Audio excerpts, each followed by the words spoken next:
Rieccoci qua. Un po' curiosare abbiamo visto il resto del nostro paese, quindi vabbè c'è il commento di chi non ha avuto fortuna, però effettivamente siamo a varie misure, a varie dimensioni, bisognerà che ci sia un uniformarsi un po', almeno nell'attenzione a certi particolari e certe cose, perché scontentare un cliente, magari se poi è estero è peggio che peggio, no? Ma anche italiano.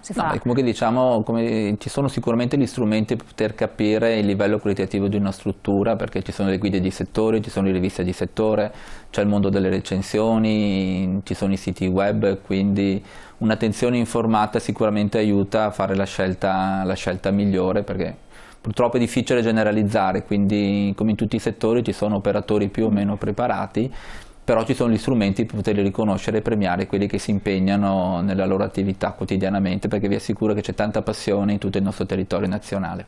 Lei diceva prima, crollo del 20% quest'anno, l'anno scorso malissimo 50%, l'estero che corre, e l'anno scorso ha fatto dei numeri, la Germania, incredibili. Sì, diciamo che la nostra clientela nel Veneto, come dicevo prima, è oltre l'80% di provenienza straniera. Quindi nel 2020 la chiusura delle frontiere per un lungo periodo e le difficoltà di spostamento hanno determinato un calo particolarmente significativo soprattutto di questi mercati, i quali in gran parte hanno ripiegato su vacanze più casalinghe, quindi nei campeggi della Germania piuttosto che dell'Olanda o dei laghi dell'Austria. Campeggi che hanno conosciuto l'anno scorso la loro migliore stagione di sempre, quindi con crescite a doppia cifra e un risultato di bilancio sicuramente molto più importante, proprio perché hanno potuto godere di questi flussi inaspettati. Dall'altra parte però ha fatto percepire al cliente la qualità delle nostre strutture, perché quest'anno appena hanno potuto sono tornati molto volentieri e proprio hanno desiderio di visitare il nostro paese e lo stile italiano di vita. Ma poi da noi abbiamo comunque il mare con temperature diverse, un'isolazione. Ma è tutto l'insieme, il mare, il lago, il clima, le proposte enogastronomiche, il modo di affrontare la vita, tutti gli elementi che comunque fanno sì che chi ama il nostro paese appena può ci torna volentieri, e questo dimostra proprio il tasso elevato di fedeltà che questi clienti stranieri hanno, perché noi abbiamo ospiti che vengono alla struttura da oltre 50 anni. Caspita, sì. Ma non sono casi isolati, come dimostra anche la bellissima iniziativa dell'ambasciatore che è stata creata al comune di Cavallino Treporti, che testimonia proprio di clienti che sono 50 anni che vengono nella stessa località e spesso anche nello stesso campeggio. Ah, proprio si affezionano tantissimo. Sì. Forse si affezionano molto anche, soprattutto gli stranieri, no? Anche i tedeschi, so che si legano molto a certe strutture. Sì, non solo i tedeschi in generale, ma anche gli italiani stessi. Abbiamo clientela anche noi nelle nostre strutture che ha oltre 40 anni che viene, cioè abbiamo 3 generazioni che ormai hanno vissuto il campeggio, perché sono venuti i nonni, poi che hanno cresciuto i loro figli, quali a loro volta hanno portato i loro figli, e spesso adesso arriva anche la 4ª generazione a vivere la vita di campeggio, quindi sicuramente sì, quindi questo è un elemento molto importante che ci caratterizza. Ma invece il salto un po' del rendersi autonomi rispetto al turismo straniero, se mancasse nuovamente il turismo straniero saremmo in panne noi nuovamente? Allora, chiaramente i flussi di turismo straniero sono molto importanti e non sono facilmente sostituibili. È chiaro che come ogni settore imprenditoriale è giusto avere più mercati, più tipologie di clientele, in modo tale da poter compensare i cali di un mercato con la crescita dell'altro, e questo è un momento proprio da parte nostra di cercare di far capire qual è la qualità del nostro prodotto anche alla clientela italiana, in modo tale da poterla avvicinare sempre di più a quelli che sono i nostri prodotti, tenendo conto che comunque anche la clientela straniera è un mercato in continua evoluzione, che sicuramente porterà dei clienti nuovi che non hanno mai conosciuto il mondo del turismo all'aria aperta. Cioè giovani? Non solo, sì, giovani, ma anche altri clienti, per esempio tantissimi pensionati che investono la loro liquidazione in un bellissimo camper per girare.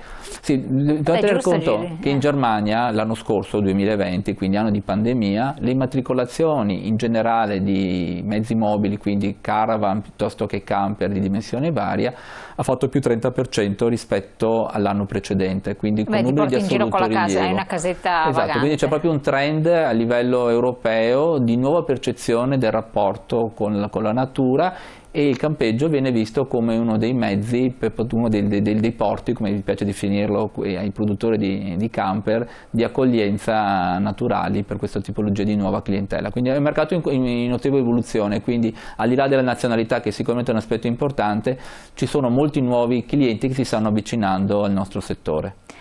Allora, leggiamo anche l'altro messaggio che era arrivato poco fa, che non ero riuscita a leggere, eccolo qui. L'Italia è tutta bella e meriterebbe avere operatori e strutture tutte qualificate, una specie di patentino sui servizi standard da offrire ai clienti, non come l'anno scorso, che non vi dico dove ho trovato una struttura che ci dava l'acqua razionata anche per fare una doccia, pazzesco.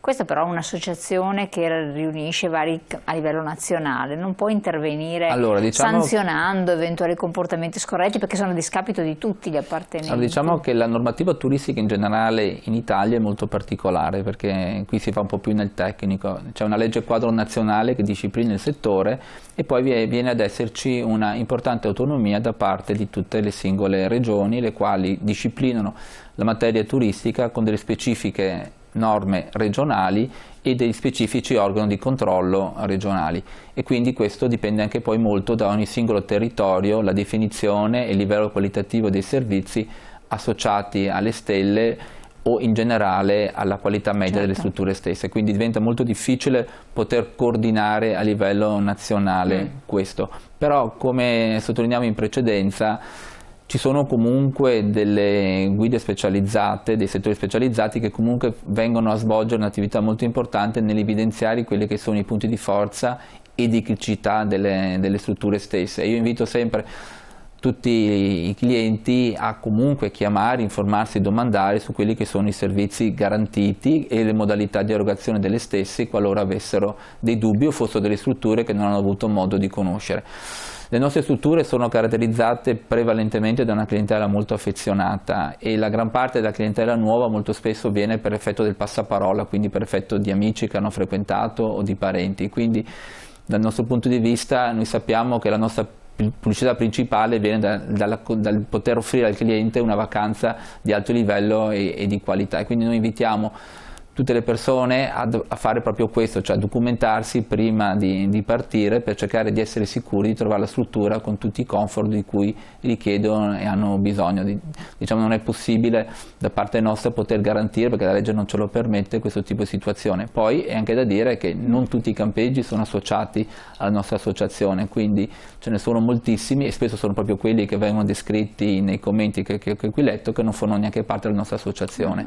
Perché già il fatto di iscrivere una sua associazione denota molto spesso da parte dei colleghi una volontà proprio di venire a crescere, a formarsi maggiormente, a interagire con chi magari è un passo più avanti per poter offrire un prodotto qualitativo e migliore. No, assolutamente sì, ricordo anche io secoli fa quando ho fatto del campeggio, il problema nel sud soprattutto dell'acqua razionata o addirittura acqua salata, vabbè, robe indescrivibili, però penso che non ci siano più rare, voglio sperare. Insomma, me lo auguro anch'io, ma ripeto, perché io devo dire che con gli operatori che ho parlato associati hanno comunque una tendenza a crescere in termini di qualità e di evoluzione, perché le domande che fanno sono proprio legate all'evoluzione, spesso in parte però limitate da quelle che possono essere le lungaggini burocratiche e amministrative, perché comunque il nostro è un paese che anche per fare innovazione bisogna avere tanta pazienza. Assolutamente sì. L'ultima cosa, mi accennava alle case mobili, che sono quelle strutture invece che ci sono presenti, sono scelte da chi appunto non ha la tenda, anche queste si sono evolute, danno delle garanzie di comfort, immagino. Leggo solo un messaggio: consiglio a tutti di controllare sempre le recensioni sul web, perché anche se qualcuna potrebbe essere falsa, si capisce sempre la tendenza della struttura, come lavora. Recensione ripetuta equivalente a verità, scrive Franco. Un po' quello che diceva lei. Sì, il rumore di fondo, come lo chiamo io, è comunque un elemento ben presente, quindi è evidente che il mondo del web ormai aiuta moltissimo il consumatore a fare una scelta più consapevole. Assolutamente sì. Niente, mi danno segni che siamo giunti al termine, leggiamo l'ultimo, non so se c'è ancora un messaggio, chiedo conferma dalla regia. In conclusione, no, non c'è nessun messaggio, che cosa vi aspettate da questa stagione? Sicuramente una ripresa, un rilancio rispetto alla difficilissima stagione dello scorso anno e una maggiore consapevolezza della qualità della filosofia di vita che esprime il mondo del turismo all'aria aperta. Questo per me è l'elemento più importante, proprio la maggiore consapevolezza della qualità del nostro settore. Assolutamente, poi ricordiamoci, non si va a fare turismo all'aria aperta perché costa meno, ma perché è proprio una filosofia di vita, si ha voglia di fare una forma di turismo completamente diversa, perché questo mi pare che sia l'aspetto fondamentale. Il concetto della qualità e della filosofia esatto. di vita, di vacanza è un concetto fondamentale. Altrimenti per me è proprio un punto fondamentale, esatto, che ho proprio nel mio programma di presidenza, è proprio legato all'affermazione della qualità del nostro settore. Chiaro. Allora Presidente, in bocca al lupo, buon lavoro naturalmente per Grazie. questo suo nuovo incarico a livello nazionale, anche se già viene dall'esperienza fresca del nord-est, e noi ci risentiamo naturalmente domani con altri aggiornamenti. La puntata poi naturalmente la vedete in replica sul nostro sito internet. Grazie.